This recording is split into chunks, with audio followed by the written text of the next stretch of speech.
Hey everyone! Hey guys, hey welcome guys! back. It's the second session of our final day of the Design Cuts Live conference. Yep, welcome back to Design Cuts Live, everyone. I know you've probably seen a lot of my face throughout this week, but as I'm the one leading this session, I'm joined by Matt, our wonderfully talented creative director here at Design Cuts, and I'm really excited to hang out, Matt. Thanks very much, Tom. It's like one of our regular hangouts, isn't it, at DC? This is pretty nice. I know, we do these every week for anyone who's not in the know. Every single Thursday. Yeah, giving top tips for the design industry and all designers out there. And I'm really excited to jump into today's session. I think it's something which is pretty much useful for every designer out there. I know so many of our community are either wanting to make a living from their creative skills, or they are making a living and they'd like to earn a bit more money, get a bit more comfortable, turn a side hustle into a full-time job, all that kind of stuff. And Matt, did you see the poll that I set up before? Yes, I did. Yeah, I did. Yes. So I can see a bunch of people have voted, but if you haven't done this yet, click where it says polls just below this live stream. And it's completely anonymous, but it lets you vote with how much you're currently earning from your creative business each year. So and the reason I set this up, interesting. Exactly, it's really interesting, but also it gives me a good indication of where you guys are at, because I want to try and cater this talk specifically for you. So I can see there's a lot of people, 30%, that haven't earned anything yet, but want to. And then there's quite a nice spread amongst the other kind of brackets. So I think It should be fun. And I don't think you probably don't need introducing to anyone really, but obviously as the CEO and founder of Design Cuts, you have a massive background in actually making money as a creative and making other creatives money as well. Yeah, thank you. And I love both sides. So as you say, we started Design Cuts 6 years ago, and it's been such a joy running that with Matt and the rest of the team. We've helped earn designers millions all over the world, which we're super proud of, and we love empowering creatives like that.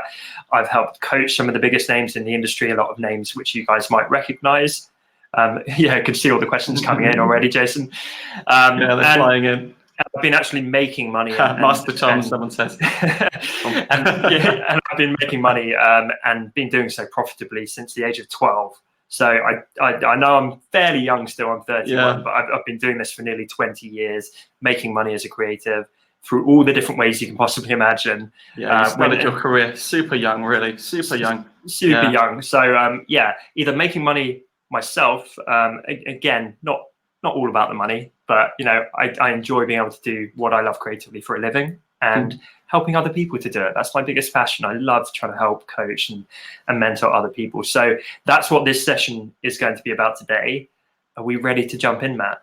Absolutely. Take it away. All right, let's do this. Okay. So I'm going to share my screen.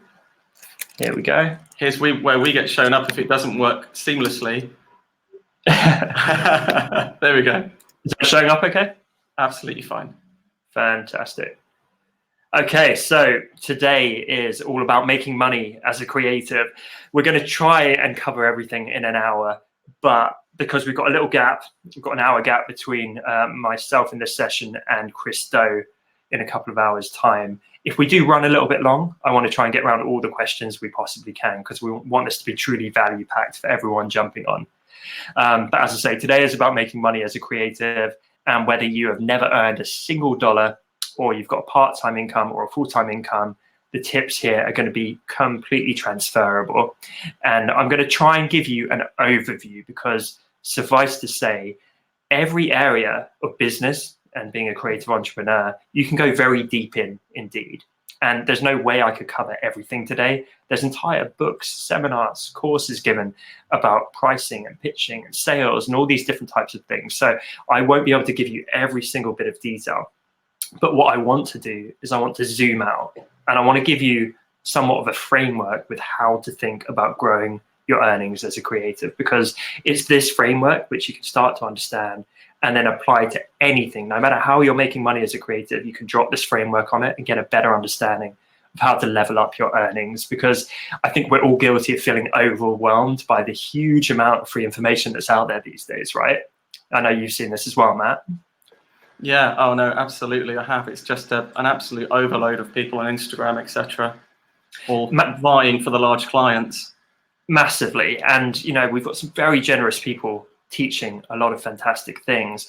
But when you're getting left, right, and center, hundreds of different articles and Instagram posts and instructions every single day, it's kind of, where do you start? How do you make sense of all this? And it's difficult to know who to trust as well in terms of taking advice. Massively. And so, yeah, as I said, I just want to zoom out today a little bit. I want to try and give you that top level framework and improve your thinking around how to actually make money as a creative. So let's get into it. First of all, and I have to give props, by the way, Matt actually designed this presentation, which I love. Lots of cute animals. So I love a cute animal. Who doesn't like a squirrel? I just want to start off by trying to really inspire you guys, because I think it's becoming increasingly out of touch, this idea of the starving artist. And it's something I've always hated, because I think there is so much abundance, so much possibility out there to earn money from your creative skill sets. And so I really think this idea of the starving artist is becoming a thing of the past. I hate that stereotype. I want it to go away forever, because I want every single creative out there to be able to make a living.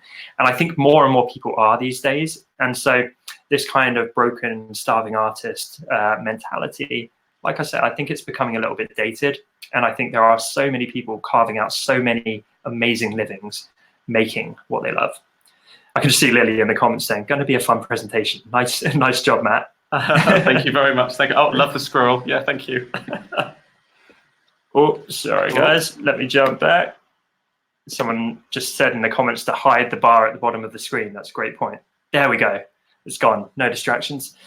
Okay, so this is something very important that I want to cover before I get into the main session today. And Instagram following is not success. And Instagram following is not in itself a business. And the reason why I want to cover this is I've really noticed a lot of this happening in the design community recently, where everyone's just trying to compete on follower counts. And they're all trying to race to get 1,000 followers, 10K followers, 100K followers. And that seems to, for many people, have become their entire focus. Their biggest goal is to get more followers. And actually, that doesn't equal success. That doesn't equal a profitable business. In case in point, I'm friends with many people that have 20,000, 50,000, 200,000 even followers, and yet they're struggling to make ends meet.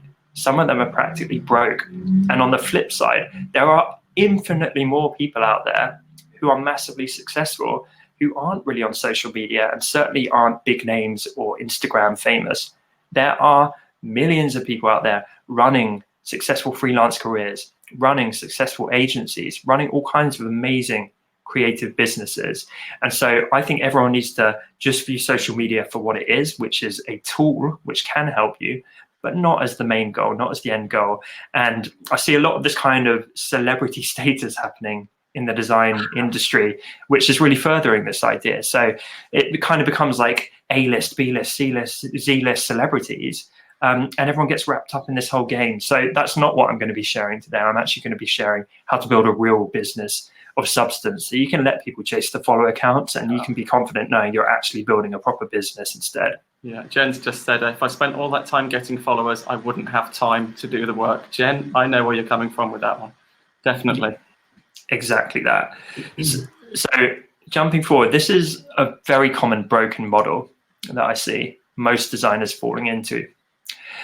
Step one is they start by growing a following on Instagram because they see some people killing it on social media and they think that's where they need to go. Invariably, what they do often is they grow an audience of fellow designers, of friends and peers. So instead of it being their ideal clients or customers or the industry they want to be attracting, it's all just this echo chamber of other designers, which doesn't really help their business at all. They do this for years and years and years because it takes a long time to build a large audience. So they're in this for the long haul. And then they hope that when they eventually get to that magic number, 100,000 followers, 250,000 followers, that they can sit back and the clients are going to come to them. And so this is really a broken model, I think. This is something so many people have fallen into, and it's just a very roundabout way. So is there a better way? I think there 100% is. And a fantastic success story, someone within my community, is Rachel. Rachel had been creating hand-lettered physical goods, and she was doing pretty successfully with it. But then she pivoted her creative career and decided she wanted to do writing for creatives. She wanted to be a copywriter. And within 2 weeks of doing this, she picked up 4 enormous clients. She started working with us at Design Cuts, Ian Barnard, who many of you will know for his incredible hand lettering, Lauren Hom, and one of the biggest digital scrapbookers in the world. And like I say, she did this within 2 weeks, which was incredible. She didn't need a big following. She had 64 followers. But what she did was she actually approached these people, identified that they had a need for her services, and then she pitched them. And that was it. And because she'd been active in their communities, and this was key, she wasn't going in cold. She was going in warm. They had a bit of context on her. They knew her to some extent. So when she approached them and said, I know you're scaling up your content, I'd love to help with that. I'd love to offer my writing services. It was a no-brainer, and they jumped at the opportunity. And I just see so many people dragging out this process where they could be much more direct like Rachel and start the foundations of a real business instead. Yeah, I guess a lot of that is fear, Tom, as well. Sort of fear of reaching out, which I think a lot of designers do feel.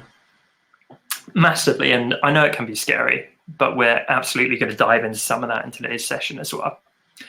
So you might be thinking, what about our speakers for Design Cuts Live? Because look at all of these wonderful people. Aren't they all social media famous in their own way? Don't they all have big audiences?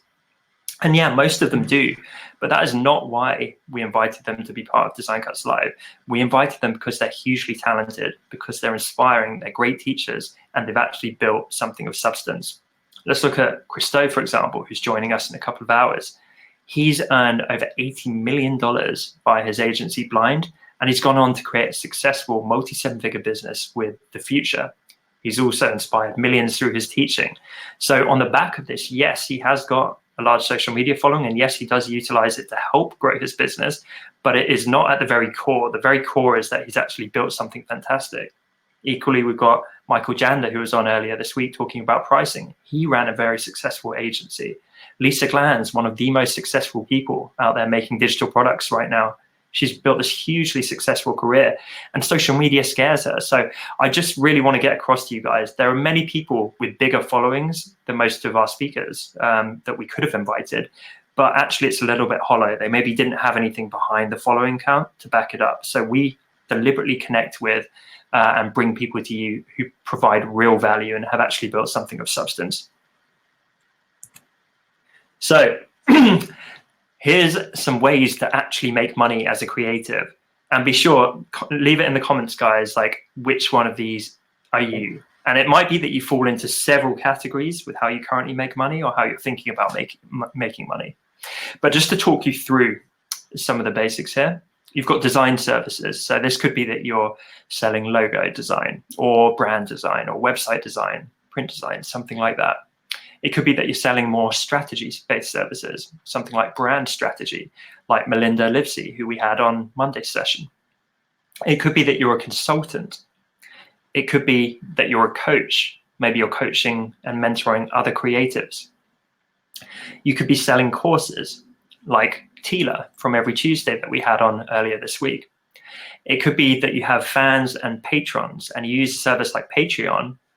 Oh, sorry, are you saying that, Matt? I am, yeah. How strange. Technical hitches, don't worry. We'll be back in just a second, guys. There we go. So you could be using a service like Patreon to let your fans and your patrons actually support you and pay you a monthly fee to get more insight into your world or some kind of bonus value. And I can see the comments blowing up, by the way. We can see a real nice variety. A lot of people offering design services, some selling lots of design and branding. Yeah.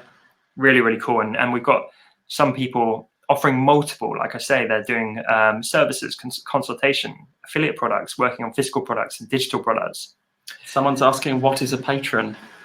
So Patreon is a website where it's essentially like a membership site for your fans. And it was specifically set up for creatives and musicians and artists, where their fans can actually jump on and pay them a bit of money each month to unlock rewards. This could be bonus teaching from them. It could be just a fee to support them because they're a big fan. And it's a really, really fantastic platform. So jumping along here, we've got affiliate earnings. This could be where you recommend other people's products or services or courses and you get a commission. Many people doing this hugely successfully. You've got sponsorships and advertising, and we work with many people at Design Cuts who do have big audiences, podcasts and things of that nature, and they attract some very lucrative sponsorships. Looking, for example, at Stefan Kunz, who we had on this week. He's got a really fantastic audience, and he gets very, very big companies to pay him very handsomely to sponsor him. We've got physical products. This is people like our friend Dina Rodriguez at Letter Shop. She sells a line of clothing. There's people could sell merch, they could sell prints, all kinds of things like that, which showcase their work. And there's digital products, which of course is what we do here at Design Cuts. We sell digital design products, things like fonts and textures and brushes and templates and all that good stuff. And then licensing, like Lisa Glanz, my friend who we had on yesterday. Lisa licenses her pattern work to large companies who use it on fabric and things of that nature. So hopefully that's a good overview for people in terms of the ways you can make money. There's quite a lot there, right, Matt? Yeah, there's absolutely loads. And I think Jen's just made a good point as well and said that, multiple revenue streams are really helpful when clients decide to sell their businesses. And I know this happened to me when I ran by an agency, is that it's really important to de-risk. I'm sure you'll agree, Tom, and have more than one revenue stream and more than one big client, because otherwise you're kind of asking for trouble. Yes, definitely. And we're definitely going to dive into diversification in this session as well, because as I say, virtually everyone we've had on as a speaker and many people we're connected with and many of our community, they might have 3, 4, 5, 6, 7 revenue streams. And actually with just one of them, they wouldn't be able to make a living or support themselves full time. But with 6 or 7 going on, they can make a really healthy living, which is a fantastic thing. And by the way, let me just pause for a second and say, how amazing has this event been, Matt? It's been so much fun. It's been absolutely awesome. It's just been, the best birthday event ever. Thanks so much to everyone for joining us. And it's been brilliant. It's been great fun putting all the branding together, putting the website together, just getting everyone on board, getting everyone signed up.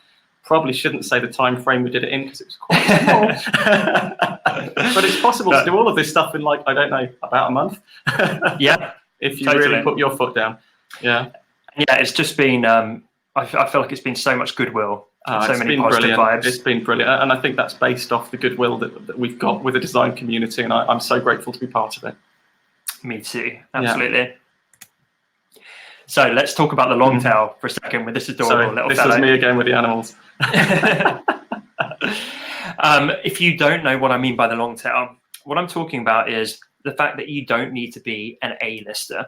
You don't need to be doing 6-figure launches. You don't need to run a multi-million-dollar business or anything of that nature. The long tail is actually, in my eyes, the people that are earning perhaps $100 a year, right, all the way up to $100,000 a year, because that's the majority of us, right? Most of us aren't big-time celebrities or anything like that.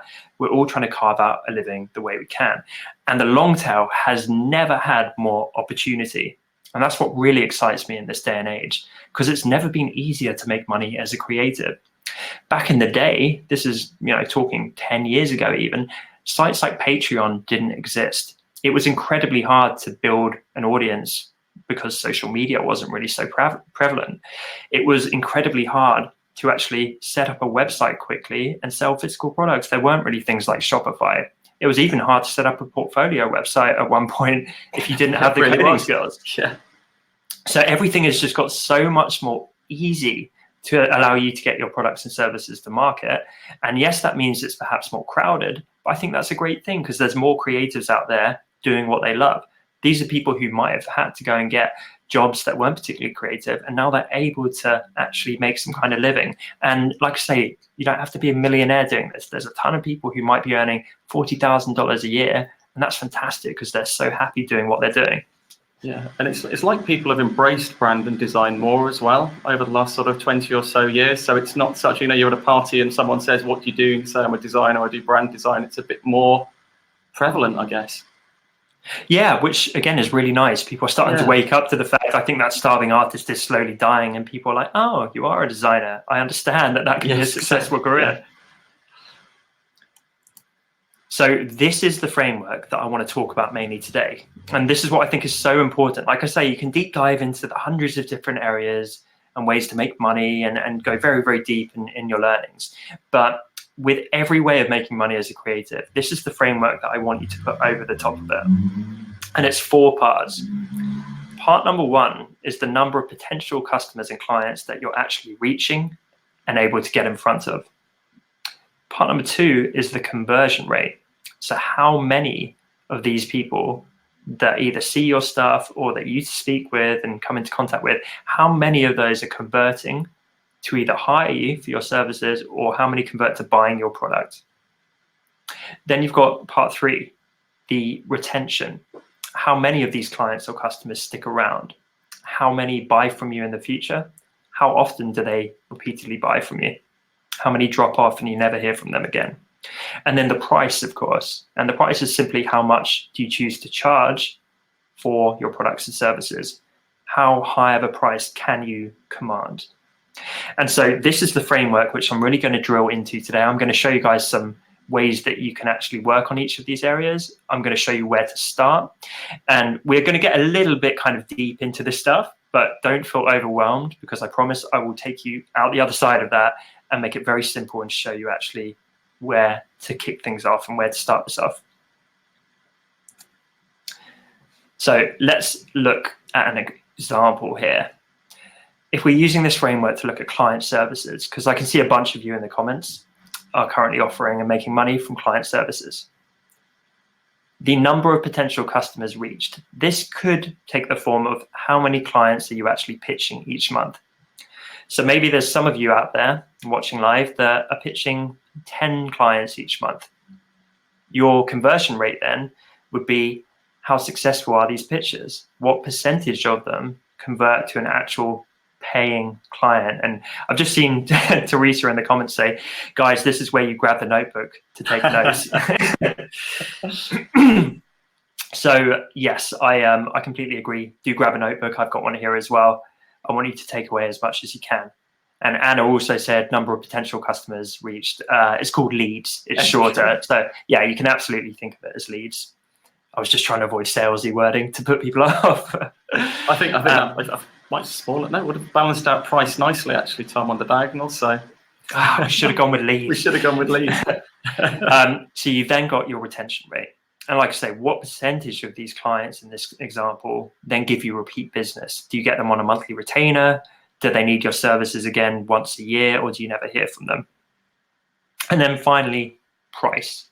How much are you charging these particular clients? So if you're offering brand design, are you charging $500, $5,000, $50,000? You know, what magnitude of pricing are you currently working with it? And I can see people taking screenshots as well, which is awesome. I assume you're going to be sharing this content anyway, Tom. We'll put it on our Learn section, absolutely. Yeah, absolutely. So let's look at each of these steps. We're going to start with part 1 of the framework. How do you reach more potential customers and clients? And there really are hundreds of ways, but here's just a few examples to help you think about this. Pitching clients. Let's start there. If you offer design services, go and discover who your ideal clients are and just go and directly pitch them. It's one of the best ways to actually get in front of them instead of waiting for them to come to you. You could go to conferences, and a key distinction here is I'm a huge advocate of becoming the go-to designer in a space that isn't design. If you're looking to serve, I don't know, gardeners for a random example, then go to gardening conventions and gardening conferences. And pretty soon, if you're helping people with their design work and you're clearly the expert when it comes to design in that space, that's where you're really going to benefit. By going to design conferences, you're only really going to network with other designers, which is going to have a limited return on investment for you, because generally speaking, your ideal clients and customers won't be at that conference. Then you've got referrals and word of mouth. So this is one of the most powerful ways. What can you do to encourage your existing clients and customers to spread the word about you? Because that's a great way to get warm leads coming into your business. Influencer marketing. If, like our friend Dina, you're selling clothing or something of that nature, can you get people on social media, people with big existing audiences, to shout about it, to get the word out there and to endorse your product? Advertising. Facebook ads, Google ads, Instagram ads, LinkedIn ads, all this kind of thing. Again, you can really deep dive on this and get really quite good if you put in the time and effort and money. But advertising, this is something we use. We run adverts and we get in front of our ideal customers this way. You could appear on industry podcasts, and exactly the same thing as the conferences. You want the industry you're actually trying to reach, not just fellow designers, because that becomes a big echo chamber and one big ego massage, but it won't necessarily help your business. Content marketing. I've talked about social media not being a business in itself, but it definitely can help your business to grow. So if you're putting out content that targets your ideal clients and customers, that becomes a great discovery funnel where they hear about you that way in ways they might not otherwise have discovered you. And then you can try and get them back to a point of sale. And then finally, distributors. These can come in all kinds of forms. But for example, with our friend Lauren Hom, she has an agent, and the agent is the one that actually goes out and gets her business. So the agent is distributing her services by actually going and having those conversations, pitching her, and essentially getting her in front of people that otherwise wouldn't have seen her. Now let's look at part number 2. Are you still with me, Matt? I'm still with you. I'm just sitting here and just listening. It's good. So this is the easiest one of these I've ever done. And thank you for the lovely comments as well, guys. Of course, really lovely. Do use the ask a question feature. Yeah, thank you very much, Lily. Yeah, gonna answer all your questions after we're done with the slide deck. So, how do you improve your conversions? First of all, you can look at improving the relevance of potential customers, because it's no good getting in front of 100,000 potential customers if actually they're the wrong people. So just like I mentioned, if you've got an audience of designers, but actually you're trying to reach someone that isn't in the design industry, then you're going to struggle to convert them. You're going to have quite a bad conversion rate. Focus on high conversion methods of attracting people. So like I say, referrals is one of the best ways for this. When I had a successful freelance career, generally I got my business through referrals, and this meant I could generally charge more. I didn't have to sell them so hard because they came to me very warm already. And so it was a very natural thing just to slip into doing business with them. It converted very highly. Yeah, 100% of my business was pretty much done through referrals when I ran an agency. And you hear that all the time with freelancers and people that run agencies. 100% pretty much. Yeah, and it's just the nicest way, because people don't generally like to sell, right? It's a lot easier to treat your clients well and get referrals. What designer wants to do that pitch? What designer wants to go out? But when you've got a warm lead and someone refers you, that's half the work done already. Yeah, love that. Speaking of sales, we might not like it, but especially in the early days, improving your sales skills can really, really benefit you. So getting better at pitching, getting better at approaching clients is a great skill set to develop. And again, today is an overall kind of look at this framework. It's a bit of an overview for you guys. There are entire books and courses out there. There's a ton of free content. Some of our speakers this week have even talked about some of these subjects. And so I really advise you go and deep dive on them. And we're going to get to how to do that a little bit later. In terms of optimizing your website, this is something I did for years. You can literally get a certain amount of traffic to, say, your portfolio website, and a certain percentage of those visitors are going to hire you or buy what it is you're selling. Simply by optimizing the website, making it clearer and better converting, your conversion rates can go through the roof. And this can be a really, really easy way to suddenly get more business. And I think this is something you kind of do for free, isn't it, with your community, Tom, when they reach out to you? Yes, exactly that. So it is something I love doing. And we've had sessions on this, some of our community hangouts, where we audit people's websites and help them. Yeah, and that's good fun. Oh, yeah, I love that kind of thing. So also optimize your sales funnel. So if you are using something like, let's say, social media, you can get that more optimized. You can get that more direct. Maybe that's a little bit unclear or a bit confusing. So by clarifying that, by getting it more efficient, you're actually going to convert more people from some of these external places.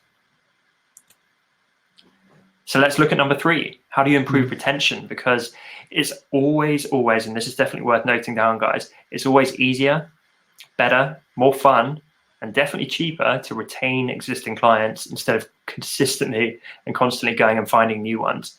It can be really draining and really expensive to constantly have to go and discover new clients. It's much easier for you to actually get the ones you have to stick around. So how do you do this? You improve your client relations. You treat them better. You provide an excellent service. You develop warmer, deeper, better relationships with your current clients and customers. So they're going to keep using you and they're going to buy again. Yeah, I think treat clients like friends is quite a good way to think about it. What do you think? Yeah, 100%. And I don't think that's unprofessional or anything No, like I that. I don't think think so either. it's good business and it makes you a decent human being. Yeah. So number 2 is follow-ups. People often, they're busy. They have busy lives. They fall off the radar. There's nothing wrong with following up. And I believe Mike Jander in his session went a bit more in depth about this. But it could be that you actually have reminders to follow up once a month, once every 3 months, something like that. You just keep on your client's radar. You take them out to lunch. You go play golf with them. And that obviously helps with client relations too, but it's just about kind of staying present in their mind. We've also got upselling them recurring products and services. So maybe what you're currently selling, it's just a one-time thing. So you're never going to get repeat business, no matter how good you are. So you find ways to actually offer products and services that they're going to need on a consistent recurring basis. This could be that you sell someone on a website design, but then you charge them for ongoing maintenance of that website, for example. And then you also fix reasons for churn. And the churn rate is when people drop off, when you don't retain them. And this could happen whether you've got a membership website, it could happen with clients, it could happen with every way you can possibly think of. And generally, if you actually go and have conversations with those people, you can start finding some patterns. So if there's common reasons why people stop doing business with you, then it's on you to try and address those and improve them and fix them. So skipping ahead to price. Increase your prices. It might sound obvious, but I think people often overthink pricing. They really, really, pour through everything and they antagonize over it. I did it recently where with something I'm doing on the side, I increased the price and instantly made a ton more money. I literally just tweaked it. It took me 2 seconds and I didn't actually have to do anything different in my business. It's just that I was underpricing myself. And I think this is something most of us are guilty of. Again, there's entire seminars on this. Mike Jander, again, did a fantastic job earlier this week. But I think when you increase your price, you need to try and be finding that ceiling. And then you have to try and push that ceiling forever. Try and continually increase it. And if you're never hearing no, and you're never hearing any objection to your prices, then it's very likely that you are underpricing yourself. And you could very easily start making more just by increasing it. And people's perception of your work obviously is based on your price, sadly. People are used to paying more for a better quality service. So by charging less, unfortunately, people's natural perception might be that your work isn't as good. Yes, that's a really good point. And speaking of value, if you can't currently increase your prices simply by increasing them, then there's some other ways to do this. So you can start offering higher value services. You could position your services in a higher value way as well. So maybe you don't fundamentally change what you offer, but you just present it in a different way. You sell it in a different way. And Melinda Livesey earlier this week was a great example of that. Her services weren't that different, but she had a much better portfolio. The value proposition seemed so much higher, and she could drastically increase her prices by doing that, which is awesome. I think you could also do it with branding as well, can't you? And the documentation and the presentation of yourself as a business. Yes. Yeah, definitely. All of that goes into the perceived value, I think, which lets you raise your prices. And then finally, and I think a couple of people touched on this earlier, but you can add additional revenue streams. So once you've optimized what is working for you already, although I think you should ultimately do that forever, you can further grow your earnings by adding additional products and services. So let's say you're making $1,000 a month doing something right now. If you add something that starts making you $250 a month alongside that, and the two run side by side, you're suddenly making 25% more money. And that can be a really, really powerful thing. And as I alluded to earlier, most people that we actually connect and work with at Design Cuts, they do have multiple income streams because they recognize the power of doing that. It reduces their risk. If they don't get a client 1 month, they've got 4 other things bringing them in money, and that protects them. So let me know in the comments, guys. Does that all make sense so far? Or does that sound, like it makes sense, but wow, that's overwhelming. Where on earth do I start with that? Because there's so much. You've just showed me so many different ways. How do I know where to start? Let me know in the comments. It looks like it's resonating. Dina says they sent a letter out to every one of her clients, and 50 plus, only one got back when she raised her prices. Well, we can definitely address pricing in the Q&A, 100%. Okay, so I think it's making sense to people. but it's a little overwhelming to a couple of people as well. It's a bit overwhelming, Barbara says. Yeah. A bit confusing when you mention side hustle. Okay, so I'm going to hopefully show you guys how to actually start using this framework and where to jump in. Here's how to do it. You don't go 0 to 60.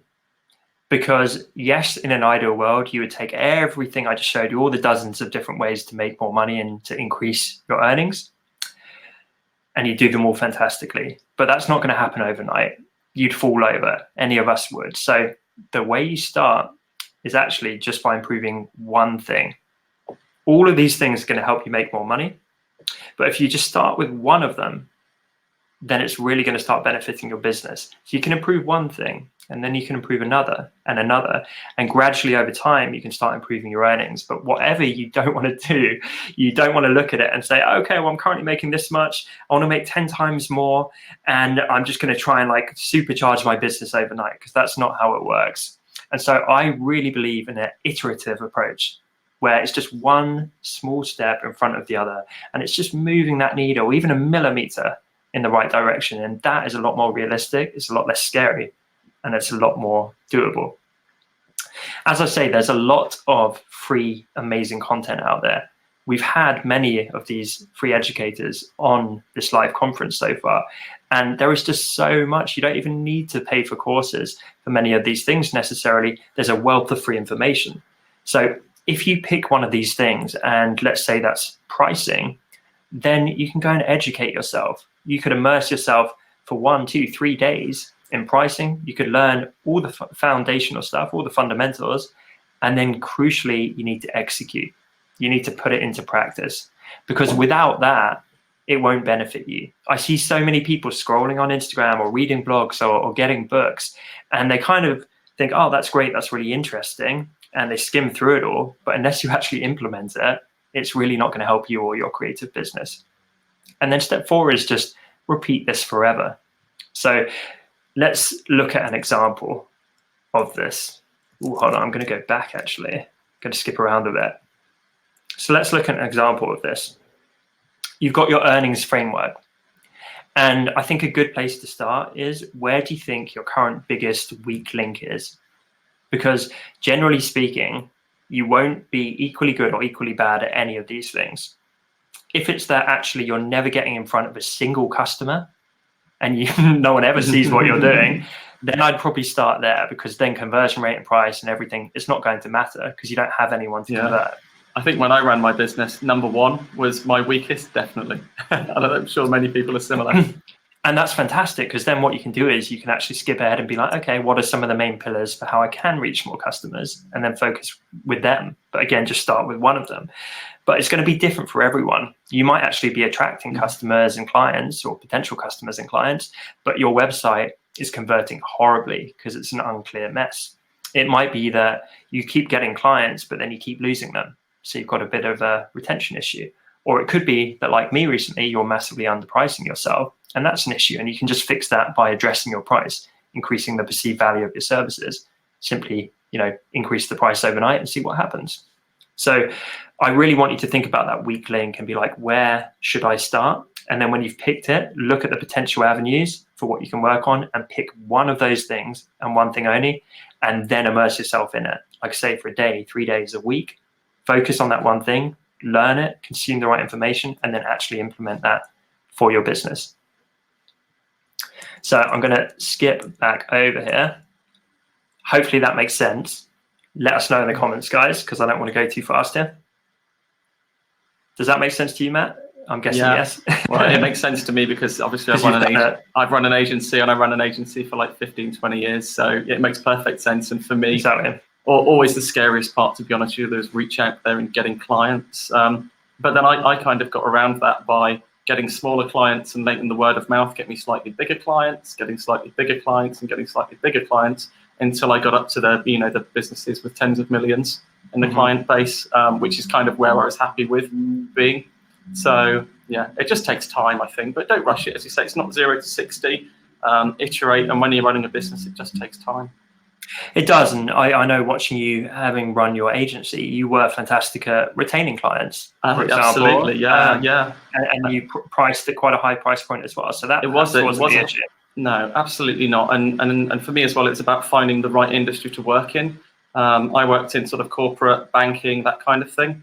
And because obviously they've got a decent budget to spend on the work, I didn't need to get an absolute ton of that work in, which took some of the pressure off. So it is a little bit about targeting industries where, you know, you can, if you're looking to earn a living, actually earn a living without struggling. Yes, definitely. So I'm going to give you guys a quick bonus tip before we jump into Q&A. This is one of my favorite ways to sell on Instagram. And this is on the back of people moaning and saying Instagram isn't a very good tool for selling. I'm going to explain why it's traditionally not a good tool for selling. And then I'm going to reveal the strategy that I've used and I've taught a lot of people to use for how to sell more effectively in Instagram stories. Here's how it works. Instagram does not convert well, typically speaking, because you're expecting too much of your followers. When you do something like put out a post and hidden in this tiny descriptive text, you say, by the way, if you want to buy this thing, go and click the bio link, and then you expect people to leave that post, go back to your main profile, look through the profile description and click that little bio link and then go through and pay you to do something. It's a little bit long-winded. And so a much better way, in my opinion, is whatever it is you're selling, let's say a new course, for example. If you're doing a course on brand design, you would put a series of stories together in your Instagram stories and you would show it off. You say, I've listened to you guys, I've built this amazing thing, check it out, like look at all the different parts of it. It's going to teach you this, this, and this. It's going to take you from A to B. Here's this course. And then you use the Instagram story poll and you say, are you interested in this? Yes or no? And this essentially lets potential leads, potential customers qualify themselves to you. So then a bunch of people will hopefully vote, yes, I'm interested in what it is you're selling. And that opens up the door to have a conversation with those people. You then privately DM every single one of the people that voted yes, and you say, amazing, thank you so much for your interest in my membership course or whatever it is you're selling. Say, thank you so much for your interest. It means the world. I am really excited to release this and I haven't publicly announced it, but here is a link. You can grab it here and it's 50% off for the first 24 hours, let's say. By going direct to people, you cut out all of the noise of Instagram. They're not distracted by a billion other things going on their feed. And that is one of the few places you can put clickable links within the DMs. So unlike your post description where people can't click anything, or the swipe up link, which doesn't convert that well, you're actually going direct to people. And they either ignore you, which very rarely happens because people might feel rude doing so, or they message back and they say, oh, amazing, great, thank you, because they are definitely interested. They're a warm lead. And I've seen this work time and time again. It's worked for me. I've helped many people doing this. And I've just seen a comment from Joanna saying, isn't an unsolicited DM an obnoxious thing? And typically speaking, it might be. When you DM people out the blue and you say, hey, buddy, buy my thing, that's horrible. But when people are literally saying, yes, I'm interested in buying this thing, they're actually voting, they're putting their hand up and saying, yes, me, I'm interested, then I really don't think it's unsolicited. And so they've engaged with you already. And I've seen this play out time and time again. And when I actually shared this on my Instagram as a tactic, I had some very interesting people. I had huge people like James Lewis say, actually, I have to admit, this is how I get the majority of my business. And he's got like 400,000 followers. So you would think the business was just coming to him. But actually, even these people on bigger accounts, small accounts, it doesn't matter. It works for everyone. They're actually using this technique. And I think it's one of the best ways to sell on Instagram. So in summary, you don't have to be an A-lister. I don't want people thinking they have to be the next Lauren Holm, or Stefan Kuhns, or Chris Do. You don't have to be. It's fantastic that these people are doing so well, but the long tail has so much abundance. I think there is huge potential that you can actually carve out a successful side hustle. Maybe you can pay some of your bills. Maybe you can go on an extra holiday each year. Maybe you can go and make that your full-time gig. But you definitely don't need to be a huge celebrity to pull this off. Use the earnings framework. So think about the number of potential customers and clients you're reaching. Think about how you convert them, how many you convert. Think about the retention, how many stick around and give you ongoing money. and then think about the price that you charge. How can you increase it? Remember to educate yourself and then execute. Remember, reading is fantastic, education is fantastic, but it's ultimately useless if you don't put it into action. And then iterate continually. Just rinse and repeat forever. We do this at Design Cuts. Every business does this. Every creative entrepreneur does or should be doing this. You fix one thing, you improve one thing, and then the job is not done. Then you pick the next thing and the next thing. What's the new weak link? What can I improve next? And by consistently iterating and improving over time, your earnings will scale and you will make more money. Yeah. So that is how to make money as a creator. And now, hopefully, we've got some great questions lined up. We've got absolutely loads of questions. Are you ready? Are you ready for some questions? I am. Am I still screen sharing, or you are still screen sharing? Okay, I am going to stop doing that then. Fantastic. Here we go. Okay, lovely. The first one from Lisa. Where are the best places, profit-wise, to sell one's designs online? It depends entirely what the designs are. Maybe if you give us a bit more clarity in the comments. If you're talking about designs as in digital designs, like what we sell at Design Cuts, then I might be a bit biased, but I genuinely think Design Cuts, because we hear it all the time. We hear that people make more money through us than other platforms, I think because it's less crowded and that kind of thing. If it's something like Society 6, then I actually think having your own website is a tremendous benefit, because these sites like Society 6, it's so hard. It's just a noise issue. So breaking through that noise can be incredibly difficult to stand out. I actually think building up your own brand and your own platform is a really good idea. And then by all means, do diversify, do sell on third-party marketplaces. Okay. So Vera asks, can you recommend specific tips on how to research clients and find the ones to reach out to, art directors included, or big brands? It's a great question. I mean, a lot of this comes down to niching. It's about picking your audience. It's about picking the client that's going to be right for you. Actually, on my Instagram, I did a post on this, and there were a few factors you have to consider. So it's things like, can you actually reach them in a viable way? If I turn around tomorrow and I said my ideal clients are like A-list Hollywood actors, I might struggle to get in front of those people. Also, have you got the credibility? So again, if I was going for some of the biggest corporates in the world, I might lack the credibility. Yeah. Do you actually like and understand these people, or would you get really fed up working for them? So again, if I went on like a super corporate route, that's great for some, but I probably wouldn't be able to connect with those people as much. So when I was a freelancer, I actually worked with solo entrepreneurs who were doing very well because I really understood those people. And can they pay you enough? Because back in the day, I actually started off doing a lot of work for bands and people of that nature, and they never had any money. So even though I loved the work and the people, they couldn't pay me hardly anything. And so that wasn't a viable niche. So I think, first of all, you need to actually decide on who you're trying to reach. And then there's a billion ways to reach these people, really. It's again, about warm relationships. So can you get an intro? Can you get on their radar in some kind of way that isn't inherently selling? Do you need to go through a certain gatekeeper? If so, who is that gatekeeper? Can you connect on LinkedIn? Is it a straight pitch? Can you connect with them at a conference? Like there's just so many ways. Yeah, I mean, you might be able to connect with them through businesses you've already got relationships with by asking those businesses if they've got relationships with those kind of partners. And then once you know that they can actually recommend your services that way, and it's almost a string to their bow, as it were, then you might get the recommendations that way. Yeah, absolutely. Or you can collaborate with other designers. So often designers cater to your ideal type of client, but they don't offer your specific service. So if I was a hand letterer and there was a brand designer out there, maybe they're constantly attracting the types of clients that I would love to work with, but they simply don't have hand lettering talent. So if I team up with them, when they get inquiries or they need a hand lettered style within their brand work, they can actually collaborate with me and we can kind of cross-pollinate in that way. So networking is super important. Oh, it's all about just the people. All about the people, yeah. Yeah.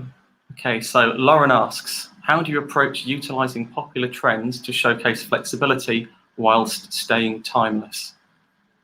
What a design-oriented question, really. Yeah, it really is. So I think trends are inherently fleeting in my mind. Absolutely. So I think it's really about the fundamentals. They're timeless, and that's where you get the timeless elements. So that's things like good typography, for example, negative space, all of this kind of design, color theory, etc.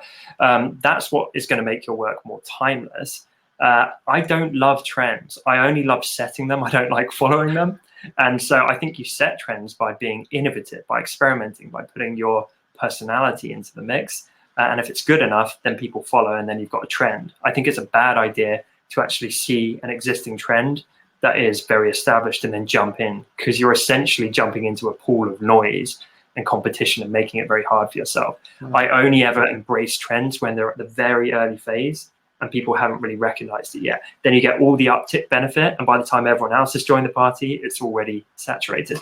I think if I may say, Tom, I think actually also that can be useful for getting work these trends, because if you use the word contemporary with your clients and you say, actually, you probably want to make your brand look contemporary in order to compete with other clients, because that's what people are used to seeing right now. Then a year's time or year and a half's time, you can get back to them and say, actually, your work, your brand work isn't looking as contemporary as it was. It might not be competing as well as it used to. Would you like us to look to reframe that, to make it look a little bit more contemporary, to help its conversions, and which will then bring you more money? Yeah, and I don't necessarily see that as like a very strict trend. It's just the nature of design. It's the nature of design, it's really positive for us designers. Yeah, of course it is, because otherwise they'd be set for the next 20 years. Exactly, they'd be like, right, that's that then, thanks. We see it where we'd be really proud of a bit of design work, and in a year's time, it's like, oh, that's already feeling dated, because it moves on. So with web design, I think 10 minutes is about good enough for that. That's for sure. Okay. So Priyanka asks, having updated social media accounts is a plus for every creative person out there, but there are many people who are doing the same type of work. How can one reach their prospective client when they have just started their business and they're good at their skills? Again, I think it comes down to a noise issue. So if everyone's doing the same thing, try and find a way to be different. I actively try and do this. So if we're talking social media strategy, I try and zig while everyone else is zagging. I've been doing something on Instagram recently with the slideshow carousel thing, and now everyone is doing it. It's so saturated, so it's lost the impact and it's lost the engagement it had when it was a kind of burgeoning trend. And so now I've got a whole new content strategy that I'm in the process of rolling out that is very different, because it's going to stand out by not doing what everyone else is doing. And I talk about this a lot, but I think whether it's how you approach clients or social media content, if you try and do what everyone else is doing, you become invisible. And that's just no good in business. Okay, so this is a really interesting one. Matilda asks, how would you price a downloadable product like a font or a printable when you don't know how many you're going to sell? Okay, so I think the price should not be predicated on how many you predict you're going to sell. The price is what the market's willing to pay for it. And again, I would refer back to our friend Mike Jander's presentation. He's talking about services, but he talks about essentially a market rate being one of the variables. So you need to work out what is your production cost. And again, Mike went in depth about this, but how much time is it going to take to make this thing? And is it even worth doing? Are you going to get an ROI? But you actually just need to look around and be like, what are people selling similar products for? And you need to operate somewhere within there. If you go much higher, you need to really justify that by doing something very disruptive and different. And you don't want to go too low, because then you underprice. So it will be somewhere within that healthy range. But we see this all the time at Design Cuts. We see some people where they've just overpriced it. It's a great product, but it's out of reach of most of the market base. And we see some people who should definitely be charging more. So I think it's an experimentation, but whether you plan on selling 10 of them or 1,000 of them, that's not really going to change what people are actually willing to pay for it. So that would not be the framework for pricing, in my opinion. Okay. Anna asks, is it better to show 2 or more styles or keep it solely to one when showcasing capabilities of your various freelance work? I think you should. For that. I think, honestly, you should come back in about an hour and join the being a specialist versus a generalist with Christo. Of course. Because he's going to go very deep on that. But I'm a huge fan of actually one style. I see this all the time. I think, yes, you can have like a certain versatility within that where you can serve various client needs. But I actually think people often hire you for your style. People go to Lisa Glanz because they want a Lisa Glanz piece of work. If you're doing disparate or multiple styles, it actually makes you less of an attractive value proposition because they could kind of get that mix from a lot of places. Whereas when you have a really keenly defined style, I think that makes you more attractive to potential clients. What do you think, Matt? Well, I kind of sidestepped that because I worked for lots of different brands at the time, all of which had sort of very different requirements.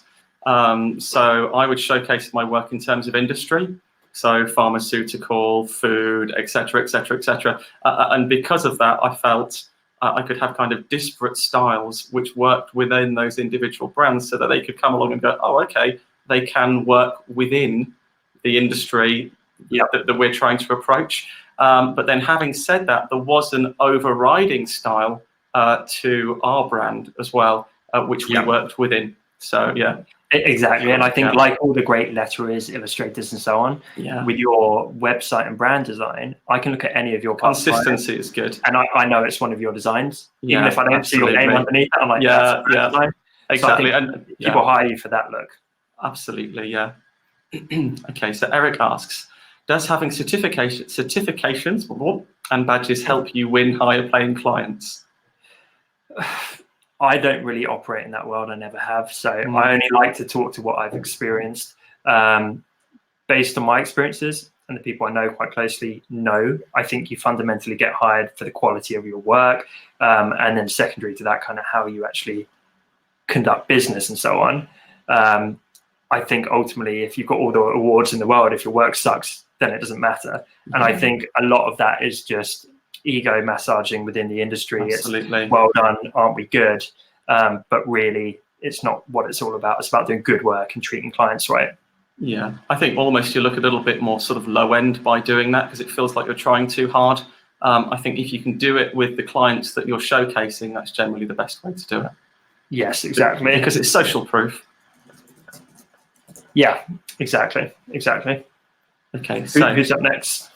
HQ's next. They say, how do you diversify your income whilst ensuring each stream is well maintained and consistent? Or would you recommend focusing and deep diving one income stream? Yeah, so I actually talked to Chris Stowe not too long ago about this, and he had a great analogy. And I think, picture a tree. Your main income stream is the trunk, and then the branches are the other income streams. So without a solid trunk, you're not going to have a very successful tree. But I think you absolutely, you nail that first one, and then you can bolt on the others. But you shouldn't be adding on extra income streams until you've actually got a solid one down to start with. Yeah, absolutely. Lynn asks the question everybody wants to know: how do you get more high-paying clients? Who doesn't want to know this one? Oh, okay, this is a good one. So, it's in a number of ways, and again, there's a lot of reading out there, but I'm going to give you some of the bullet points. First thing to realize is you generally can't convert a low-paying client into a high-paying client. So if you've got someone who is used to paying you $500 and you're trying to start attracting $50,000 clients, it won't be the same people. You generally won't be able to convert them over. You're going to have to just go and find $50,000 paying clients. So that's number one. Number two is how you position your services. Yes, your skills need to be at a certain level to command some of the higher pricing, but often it's not the skills that fall short, it's actually how you're positioning yourself in the market. So this can be your portfolio, it can be the slickness of your sales pitch, your documentation, things of that nature. But when you've got that really polished brand package and positioning, I think that's really, really crucial as well. And then finally, services, because for example, Jacob Cass, who was on earlier this week, he's shifting more into strategy services right now because he knows those generally command a higher price point. And if you think of it on a scale, you've got people at the bottom perhaps who are doing logos on Fiverr for $5 or $50. And then you've got kind of more bespoke custom logos, and then you've got logos with a bit of like brand design around it, and then you've got a full brand strategy at the top. And so I think trying to move up that scale in terms of the value of the services you're offering is going to help you attract those higher paying clients. Yeah, and you can actually kind of tier those services as well. So you can say with brand design, you can say, okay, we can look at your logo design, or in conjunction with that, we can also look at kind of a complete branding package where you look into the background and we create you, corporate identity documents, etc., etc. And then if the smaller brands generally can't afford that, it's quite aspirational. And as their business grows in size, in 1 or 2 years' time, they might come back and say, okay, now we've got the money to have the complete package. But they know that it hasn't devalued your services by you offering loads for hardly any money. You've said you can just have that bit. And when you've got the money, come back for the rest. And they often do. Love it. Yeah, and when you say the rest, that's what we alluded to earlier, where it was upselling and bolting things on. Absolutely. That can be huge, because they could walk in on one thing and actually you sell them on 3 additional elements in a broader package, and that commands a higher price point. Absolutely. So super important to get that really tight kind of documentation down and pricing documentation and make that look really professional. Cool. Definitely. Okay. Lena asks, what is a good strategy to sell branding products and in what platform? How would you offer those branding products? It depends. Are we talking branding services? Could we maybe, what was that, Leela, did you say? Lena. Nina. Could we get Nina to clarify that in... Oh, sorry, Lena, sorry. Lena, sorry, Lena. Yeah. Lena, could you respond to that question and just clarify if you mean services before we jump in? But maybe if we go to the next question for now, Matt. No worries. Ria asks, what's the correct way to approach a new client? I've recently moved countries and it's a bit of a struggle to start as I know no one here. Any lead would be helpful. Sure. I like to think of it as immersing yourself in the industry that you're trying to serve. And it's not an overnight thing, but I think just really getting to build as many warm relationships as you possibly can. I think as well, your time is going to be limited when you're trying to grind out this living in a new country and so on. So you need to work smart. And that's where it comes into actually defining the right people, so you're not wasting your time. If you're casting a wide net and trying to talk to anyone who you can, that's maybe not the right strategy. But I often like the idea of coming up with a shortlist and then laser focusing on your dream clients where you think they tick all the boxes, they are approachable, there is potential for you to land them, and then just doing all you can to actually get on their radar, build those relationships. Yeah, unfortunately, I don't think there's any easy way to do it, I found over the years, other than actually trying to get in front of them by any means necessary and networking. Yeah, it's networking. And as much as we all hate that word, I think of it as relationship building at scale. Yeah, and you might also, I guess, have to take a step back in the size of the work and clients you're approaching again, just to sort of get in somewhere and then move on up. Yeah, exactly that. Cool. And I think actually Lena did reply. Let's have a look. But I wasn't entirely sure on the reply. Pete, it's all right. We can go to the next one, and Lena can maybe DM me or something on Instagram for more clarity. By the way, I hope people are enjoying the insight into some of the new office behind Matt. Yeah, it's great, isn't it? Yeah, we're seeing. Yeah, more guitars as well. We love our guitars in the background. Great prop. Guitars. Love the comment from Dina saying one of the best decisions she ever made was to find a solid accountant. I will say amen to that. Yeah, absolutely. Yeah. Okay. Arturo asks, on the legal business side of things, what do you recommend people start with when starting a creative business?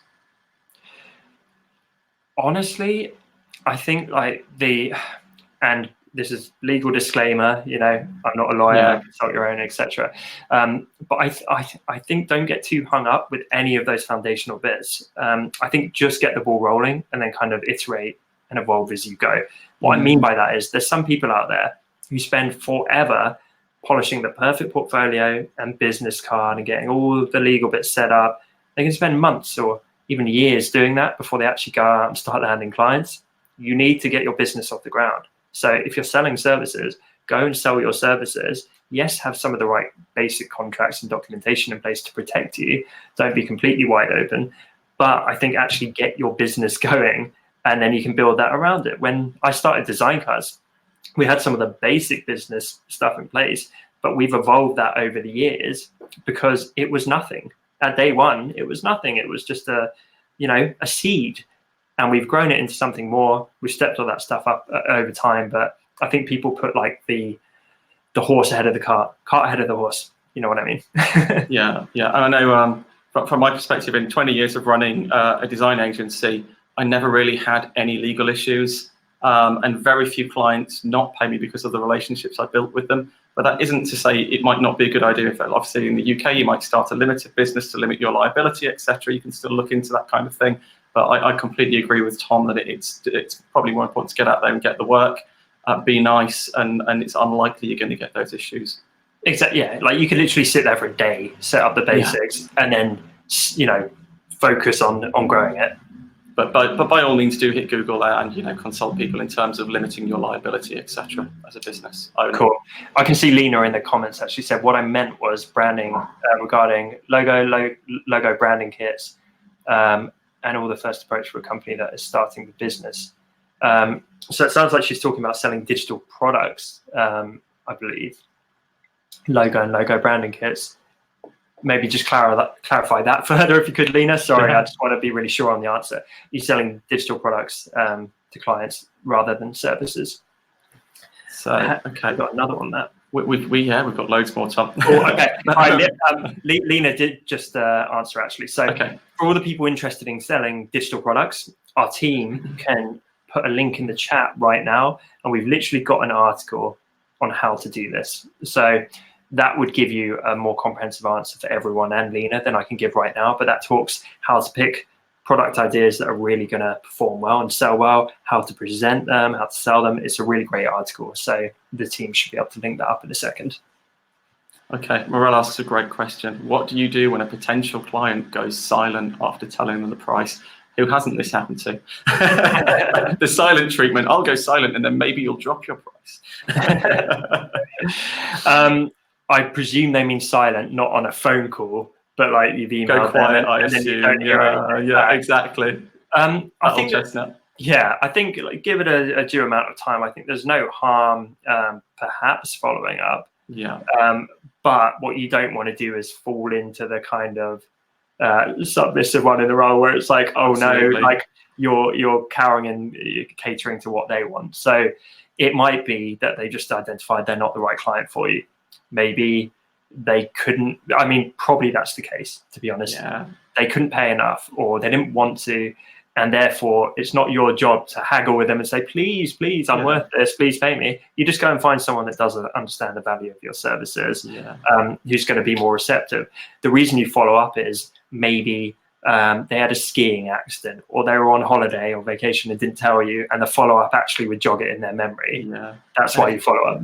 And I guess if you really, really do want the work, you could reach out and maybe say, okay, if the budget you have got isn't enough for this particular job, is there any, is there some way we could cut back on the requirements of the project in order for it to do it for you? So not try and offer the same work for less money, but say, okay, so what can we do for you, which won't take as much time, which will give you some of what you want, and then you can upsell you later at the budget you've actually got. Exactly that. Although I love that as a counter for if they say it's too much. If they're literally that's an excellent. Well, that just complete, because then they're like, oh no, I have got enough money. Hang on a minute. Yeah. Good psychology. It's just standing firm, isn't it? So it's not haggling. It's saying, I charge this much for this kind of work for people like you. Exactly, and they'll respect you more for it. Yeah. Yeah. Okay. So, sorry, 1 second. The questions have just jumped around. No worries. People upvoting them all over the place. Yeah, I know. I need to find out. You go for a second. We probably have time for like 2 or 3 more, I would say. Okay. Iris asks, where can I find customers who need a new logo? Similar question to finding new clients, isn't it? Everywhere. Everywhere. Everyone who's got a rubbish logo. Everyone. I'm sure she probably asked this earlier in the session. Yeah. But I would say refer back to my earlier slide on a few ways to reach potential clients. I've got a post on my Instagram where I think it's 21 ways to reach potential clients. Go and look at them, pick one, just like I said, and then go and do it. Cool. That's it. Because it's all well and good. Like I can give you 10 ways off the top of my head, but it's like, unless you actually pick one and go and do it, then you won't get anywhere. Great. Okay. Lisa asks, let's want to hit the wedding industry.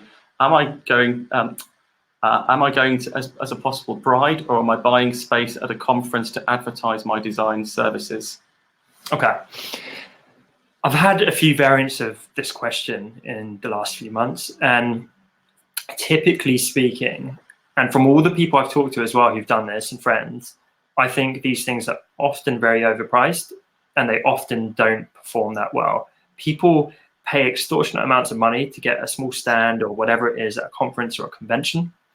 they then often spend weeks or months really over preparing for it, and then they get there and it's a bit of a letdown. And I just think it's a bit inefficient. I think it's much better to do some of the other ways we've talked about in this session and be like, who are my clients? Where are they spending time? And then find ways to reach them in more direct ways, which is essentially free apart from your time. So I think some people view these stands and conventions as a magic bullet, and magic bullets don't exist. And so it won't be the answer to all your problems. In fact, it may just be a drain on your time and money, and you could reach them in better, quicker, smarter ways. Okay, so sorry, just 1 second. The questions are jumping around again. Well, what tips do you have for optimizing your website? Asks Sarah. Oh, you've got some corking tips for this, I know. A bunch. Absolute bunch. Go homepage. Yeah, I'll tell you what. If I know the team are watching this live and kind of moderating comments, if they can let us know when they found this, just go on my YouTube and find one of the earlier episodes. It's right near the start, and it's or YouTube search it, Tom Ross, and I think it's mini web design course. And that literally is a video that talks you through in some detail all of the ways to optimize your website for conversions and all the common things. So in a nutshell, it's stripping out distraction. Everything you have that isn't really mapping to the end goal that you want people to do is going to be pulling focus and harming those conversion rates. I mean, that really is a big one. I think copywriting is huge as well. People hit your page and they need to instantly understand what is the value proposition. Is it speaking to them? Is it grabbing them? Because otherwise they're lost. I think the best way, and I don't mean this in a harsh way, but think of website visitors as a little bit stupid and very lazy. And that's not to say they are, it's just how UX and UI design all over, isn't it? Right. It's just it's how we behave online. So I want to hit your website, I want to immediately understand it, and then I want a call to action, aka I want you to hold my hand and drag me to that next step and show me what I need to do. And I want it to be so easy. So there you go. The team linked it up. Free website course. It's on my YouTube channel. Go watch that and I'll explain it in a lot more detail there. Amazing. Okay, well, how many followers do we need to get success? Asks Iris. All right. I'm really glad that Iris asked this. Ryan touched on this a little bit earlier. It doesn't matter how many followers you have. It only matters how much they care. And I'll give you an example of this. We partnered with all kinds of people over the years, and we had one partner that had an audience of, I think, about 5,000 people. We had another partner with an audience of about 1 million people. The one with 5,000 drastically outperformed the one with 1 million. That's just a perfect example for me of how little the numbers matter. Engagement. Like, it's all engagement. It's all how much they care. It's how relevant they are. So I think this is a harmful mindset when you're thinking, how many followers do I need? Or I need to get more followers and that kind of thing.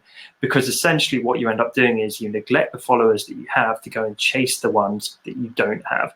And that's a really bad idea. Let's say you've got 1,000 followers. Most people are like, I need to get another 1,000. I'm going to focus on the 1,000 over here.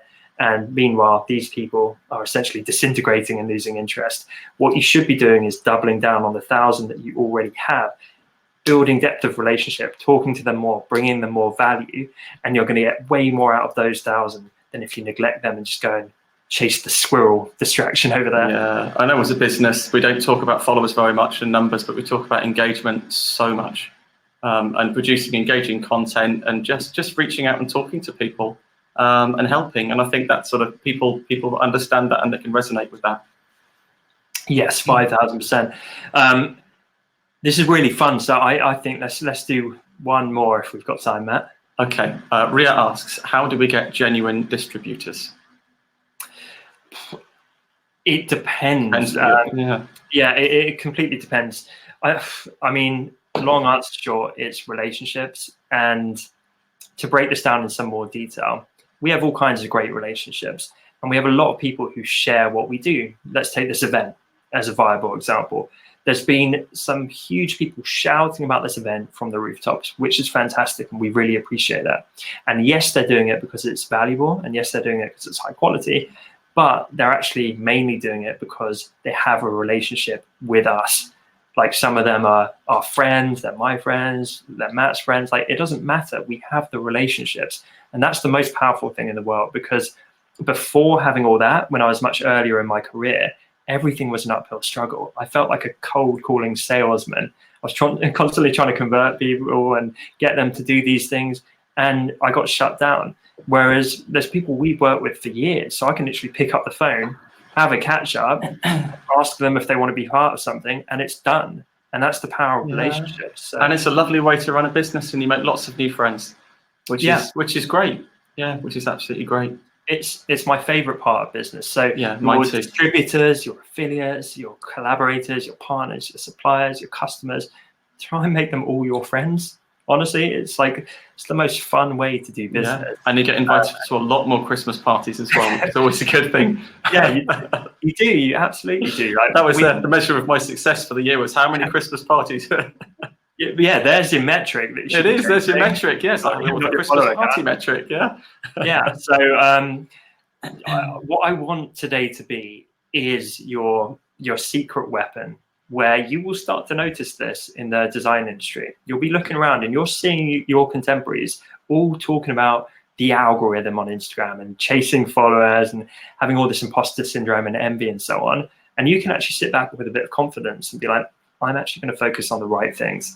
I'm going to be building real relationships. I'm going to have that depth of interaction and focus on the people I do have. I'm going to be a bit more targeted with my clients. And I'm going to use the framework, the 4-part framework that I've talked about today.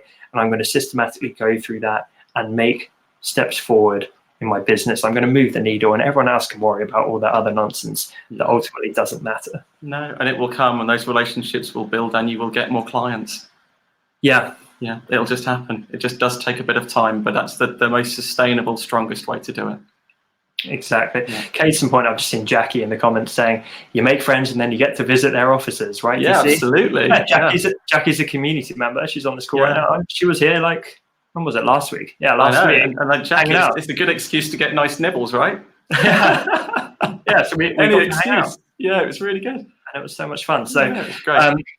I really, really hope that was helpful, guys. And I think the team are going to link it up. But if you weren't aware, I don't know how many people are aware, but I have literally got an entire podcast show, YouTube show where I talk about this. I do daily Q&A like this every single day on the podcast and YouTube, and put out content every day on my Instagram. So Tom's Instagram's down there at the bottom, and not chasing people, just giving good advice from someone who has actually been doing it for a long time.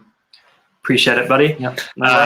And so, if you've got any follow-ups, honestly, feel free to DM me. I looked at my DMs earlier and had a bit of an anxiety attack because I've been really busy doing this birthday event. Yeah. But, I will get back to you. You've got that head mount for your phone, right? Where it just hangs off your head so your arms don't get tangled. Yeah. But thank you, Tom. I love our company. It's my baby. I love the community here.